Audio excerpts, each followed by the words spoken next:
Friends, welcome to my channel. I am Kanchan Nagpal. Today we are going to start chapter 5 of Geography. आज हम Geography का chapter 5 start करेंगे. The name of the chapter is Major Domains of the Earth. Chapter का नाम क्या है? Major Domains of the Earth. As you have read in the first chapter, the Earth is the only planet which has life. जैसे कि आप first chapter में पढ़ चुके हैं कि अर्थ ही एक ऐसा प्लानट है जहाँ पर लाइफ पॉसिबल है. Human beings can live here because the life-sustaining elements of land, water and air are present on the earth.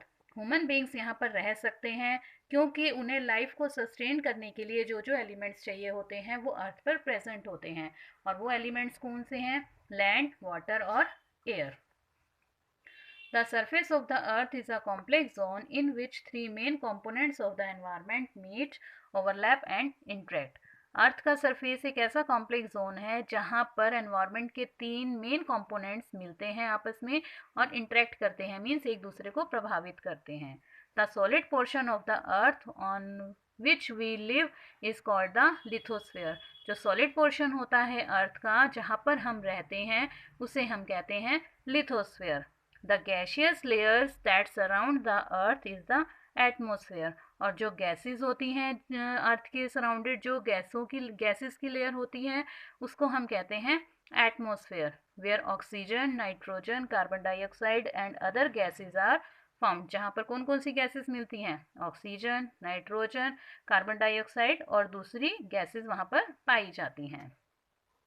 Water covers a very big area of the earth's surface and this area is called the hydrosphere. और अर्थ का जो एक बहुत बड़ा part है, बहुत बड़ा area है, वो वाटर से कवर है और उसको हम क्या कहते हैं? हाइड्रोस्फीयर कहते हैं. The hydrosphere comprises water in all it's form, that is ice, water and water vapour. और जो हाइड्रोस्फीयर है उसमें वाटर की सभी फॉर्म्स इंक्लूड होती हैं, जैसे कि ice, water and water vapour. की आइस से क्या बनता है? सॉरी, वाटर से क्या बनती है? आइस बनती है, वाटर वेपर बनते हैं और वाटर तो वो है ही सही. तो ये सभी एलिमेंट्स जो हैं हाइड्रोस्फीयर में इंक्लूड होते हैं. बायोस्फीयर क्या है? The biosphere is a narrow zone where we find land, water and air together which contains all form of life. और बायोस्फीयर क्या है? एक नैरो जोन है जहाँ पर हमें क्या मिलता है? लैंड, वाटर और एयर, ये तीनों चीज़ें हमें एक साथ मिलती हैं जहाँ पर लाइफ पॉसिबल होती है. अगर हमारे पास लैंड है, वाटर है और एयर, ये तीनों चीज़ें हैं, तो वहाँ पर क्या है? हमारे लिए लाइफ सस्टेन करना ईजी हो जाता है. देखिए यहाँ वर्ड ओरिजिन में ग्रीक लैंग्वेज में दिया हुआ है. In the Greek language lithos means stone. Lithos का मतलब क्या होता है? Stone. Atmos means vapour. Atmos का मतलब क्या है? वेपर.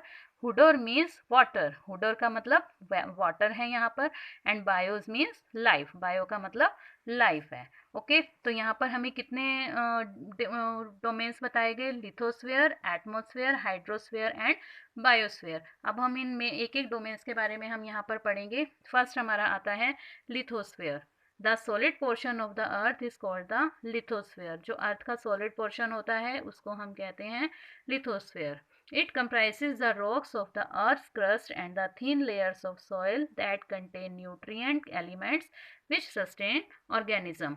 देखिए इसमें क्या होता है? अर्थ की चट्टानें होती हैं, छोटी पतली पतली लेयर्स होती हैं मिट्टी की, सॉइल की, जिसमें कि न्यूट्रिएंट एलिमेंट्स होते हैं जो कि ऑर्गेनिज्म को सस्टेन करते हैं. मीन्स ऐसा पार्ट होता है जहाँ पर जो है ऑर्गेनिज्म सस्टेन करते हैं, रह सकते हैं. There are two main divisions of the earth surface.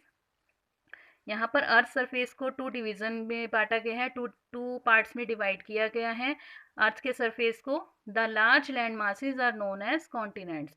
जो बहुत बड़े बड़े लैंड मासेस होते हैं, लैंड मासेस मीन्स लैंड के जो बड़े बड़े टुकड़े होते हैं, उनको हम कहते हैं continents. And the huge water bodies are called the ocean basins. और जो बहुत बड़ी बड़ी वाटर बॉडीज होती हैं उनको हम कहते हैं ocean basins. All the oceans of the world are connected with one another. जो सभी ओशंस होते हैं वर्ल्ड के, वो एक दूसरे के साथ कनेक्टेड होते हैं, मीन्स मिले हुए होते हैं. Look at the map of the world. आप वर्ल्ड का मैप देखेंगे फिगर 5.1 में. Are all the land masses connected with one other. क्या जो लैंड मासेस हैं वो एक दूसरे से कनेक्ट हैं? देखिए इधर ये आपको मैप दिया हुआ है. वर्ल्ड मैप है। यहाँ पर देखिए जो ये कलर्ड पार्ट आपको दिखाए गए हैं, दीज आर कॉन्टिनेंट्स। ओके, और जो आपको ये वाटर ब्लू पार्ट दिखाया गया है वो सारा है आपका वाटर बॉडीज, मीन्स ओशियंस है। तो ओशियंस को आप अगर देखोगे तो वो एक दूसरे के साथ कनेक्टेड हैं। ओके, बट जो हमारे कॉन्टिनेंट्स हैं they are not connected with each other, वो एक दूसरे से कनेक्ट नहीं हैं। The level of sea water remains the same everywhere. जो सी वाटर का लेवल होता है वो हर जगह एक जैसा होता है। Elevation of land is measured from the level of the sea which is taken as zero. जो हम लैंड का एलिवेशन करते हैं, मीन्स लैंड की जो हम हाइट मेजर करते हैं वो किससे करते हैं? सी लेवल से हम मेजर करते हैं किसी भी लैंड की हाइट को, which is taken as zero, जिसको कि हम क्या लेते हैं? जीरो लेते हैं। मीन्स अगर हम सी से किसी लैंड की एलिवेशन करते हैं तो हम उसको जीरो लेकर चलते हैं।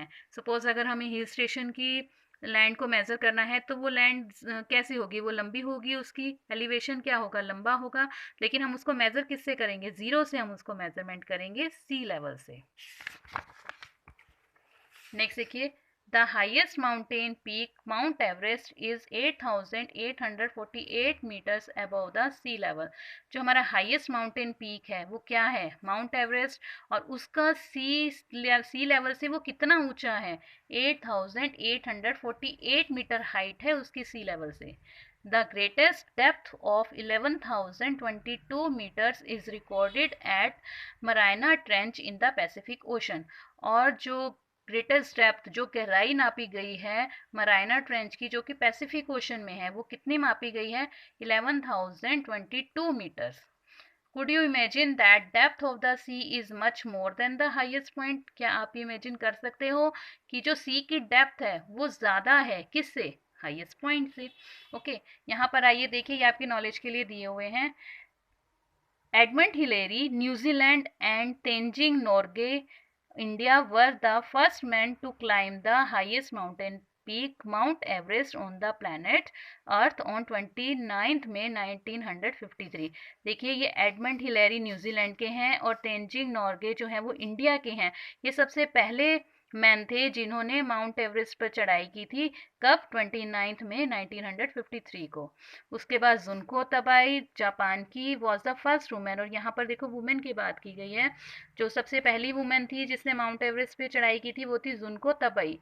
ठीक है, इसने 16 मई 1975 को माउंट एवरेस्ट पे चढ़ाई की थी। और उसके बाद द फर्स्ट इंडियन वुमेन, और जो फर्स्ट इंडियन वुमेन थी to climb the highest peak on 23 में 1984 वॉज बेचेंद्री पाल। जो इंडिया की वुमेन थी वो बेचेंद्री पाल थी और उसने कब माउंट एवरेस्ट की चढ़ाई की थी? 23 में 1984 को। तो चलिए अब हम बात करते हैं कॉन्टिनेंट्स की। There are 7 major continents. यहाँ पर 7 मेजर कॉन्टिनेंट्स बताए गए हैं। These are separated by large water bodies. और ये जो हैं बहुत बड़ी बड़ी वाटर बॉडीज से अलग किए गए हैं। These continents are Asia, Europe, Africa, North America, South America, Australia and Antarctica. हमारी ये कॉन्टिनेंट्स कौन कौन से हैं? Asia, Europe, Africa, North America, South America, Australia और Antarctica. Look at the map of the world and notice that the greater part of the land mass lies in the northern hemisphere। देखिए जब आप map को देखोगे तो आपका जो सबसे बड़ा कॉन्टिनेंट है, देखिए यहाँ पर Asia is the largest continent. Asia सबसे बड़ा कॉन्टिनेंट है और एशिया कौन से हेमिस्फीयर में है? नॉर्दर्न हेमिस्फीयर में है एशिया, हमारा सबसे लार्जेस्ट कॉन्टिनेंट। तो चलिए अब हम बात करते हैं एशिया की। Asia is the largest continent. It covers about 1/3 of the total land area of the earth. Asia जो है वो सबसे बड़ा कॉन्टिनेंट है और इसने जो है अर्थ के लैंड को 1/3 एरिया जो है उसने अर्थ का कवर कर रखा है। The continent lies in the eastern hemisphere. और ये कौन से हेमिस्फीयर में लाई करता है? ईस्टर्न हेमिस्फीयर में लाई करता है। The Tropic of Cancer passes through this continent. Tropic of Cancer जो है उसको हम बोलते हैं कर्क रेखा, वो इससे पास आउट होती है इस कॉन्टिनेंट से। Asia is separated from Europe by the Ural mountains on the west. देखो एशिया को सेपरेट कर रहा है किससे? यूरोप। एशिया को यूरोप सेपरेट कर रहा है, एशिया यूरोप को यूरल माउंटेन से, ठीक है, जो कि वेस्ट में है। The combined land mass of Europe and Asia is called the Eurasia. और जो एशिया और यूरोप को अगर हम कंबाइन कर देते हैं तो हम उसको क्या बुलाते हैं? यूरेशिया बुलाते हैं। ये देखिए यहाँ पर ये एशिया है। एशिया और यूरोप को देखो जो सेपरेट कर रहा है वो है यूरल माउंटेन। ठीक है, तो ये यूरल माउंटेन इन दोनों को सेपरेट कर रहा है। अगर हम इन दोनों को मिला देते हैं तो ये हमारा बन जाता है यूरेशिया। और यूरोप कहाँ है? एशिया के वेस्ट में है। नेक्स्ट कॉन्टिनेंट की बात करते हैं हम, Europe. Europe is much smaller than Asia. Europe Asia से बहुत छोटा है। The continent lies in to the west of Asia. Asia के वेस्ट में है ये continent. The Arctic circle passes through it. Arctic circle pass होती है इससे। It is bound by water bodies on three side. Three side से ये water bodies से बाउंड है। Look at the map of the world and locate it. देखिए यहाँ पर यूरोप दिया हुआ है और इसके थ्री साइड पर देखिए कौन कौन सी वाटर बॉडीज हैं। आर्कटिक ओशन है यहाँ पे, अटलांटिक ओशन है यहाँ पे, ठीक है। और यहाँ पर आइए, ये हमारा इंडियन ओशन, पैसिफिक ओशन है, ठीक है। तो ये हमारा थ्री साइड से ओशन से बाउंड है। नेक्स्ट बात आती है अफ्रीका की। Africa is the second largest continent after Asia. Africa जो है वो सेकेंड लार्जेस्ट कॉन्टिनेंट है एशिया के बाद।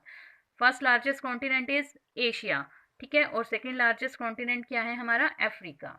द इक्वेटर और 0 degree latitude runs almost through the middle of the continent. जो इक्वेटर है 0 डिग्री लैटिट्यूड्स का, वो जो है अफ्रीका के मिडल में से होकर निकलती है। A large part of Africa lies in the northern hemisphere. जो अफ्रीका का सबसे बड़ा पार्ट है वो नदर्न हेमिस्फीयर में है। Look at the figure, you will find that it is the only continent through which the Tropic of Cancer, the Equator and the Tropic of Capricorn pass। देखो जब आप मैप में देखोगे कि अफ्रीका एक ऐसा कॉन्टिनेंट है जहाँ से ट्रॉपिक ऑफ कैंसर मीन्स कर्क रेखा, equator and tropic of Capricorn means मकर रेखा पास आउट हो रही है। ये देखिए अफ्रीका के मैप को देखिए, ये अफ्रीका है आपका। इसका मोस्टली पार्ट कहाँ पर है? Southern hemisphere, sorry northern hemisphere में है। और देखिए ये हमारी क्या है? ट्रॉपिक ऑफ कैंसर है ये लाइन, ये हमारा इक्वेटर है and this is our Tropic of Capricorn. तो ये देखिए तीनों लाइंस जो हैं वो कहाँ जा रही हैं? हमारी अफ्रीका से पास आउट हो रही है ये तीनों lines. The Sahara desert, the world's largest hot desert, is located in Africa. जो सहारा डेजर्ट है वर्ल्ड का सबसे लार्जेस्ट हॉट डेजर्ट, वो कहाँ पर लोकेट है? अफ्रीका में। The continent is bound on all sides by oceans and seas. और ये कॉन्टिनेंट क्या है? सभी जगह से ओशन और सी से बाउंड है। Look at the world map, you will notice that the world's longest river the Nile. World की जो सबसे लॉन्गेस्ट रिवर है नाइल, वो भी अफ्रीका में ही फ्लो कर रही है। Notice where the equator, the Tropic of Cancer and the Tropic of Capricorn pass in the map of Africa। और यही एक ऐसा कॉन्टिनेंट है जहाँ पर Tropic of Cancer, Tropic of Capricorn और जो हमारा इक्वेटर है वो तीनों इसी कॉन्टिनेंट से पास हो रही है, ठीक है। और इसमें सबसे लॉन्गेस्ट रिवर कौन सी है? नाइल, जो इसमें फ्लो कर रही है। ये देखिए ये अफ्रीका है, इसमें जो है सबसे लॉन्गेस्ट रिवर नाइल जो है वो फ्लो कर रही है। और सबसे जो गर्म डेजर्ट है वर्ल्ड का, जो सबसे बड़ा डेजर्ट है सहारा डेजर्ट, वो भी कहाँ पर है? अफ्रीका में है। नेक्स्ट हम कॉन्टिनेंट की बात करते हैं North America. North America is the third largest continent of the world. ये हमारा थर्ड लार्जेस्ट कॉन्टिनेंट है वर्ल्ड का। It is linked to South America by a very narrow strip of land called Isthmus of Panama. देखिए ये हमारा जो north America जो है वो साउथ अमेरिका से लिंक करता है एक बहुत पतली जो लैंड की स्ट्रिप है जिसको हम कहते हैं isthmus of Panama. The continent lies completely in the northern and western hemisphere. ये जो कॉन्टिनेंट है वो कम्प्लीटली नदर्न और वेस्टर्न हेमिस्फीयर में लाई करता है।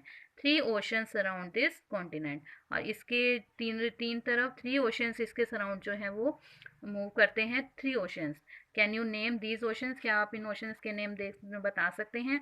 देखिए नॉर्थ अमेरिका की बात करते हैं हम यहाँ पर।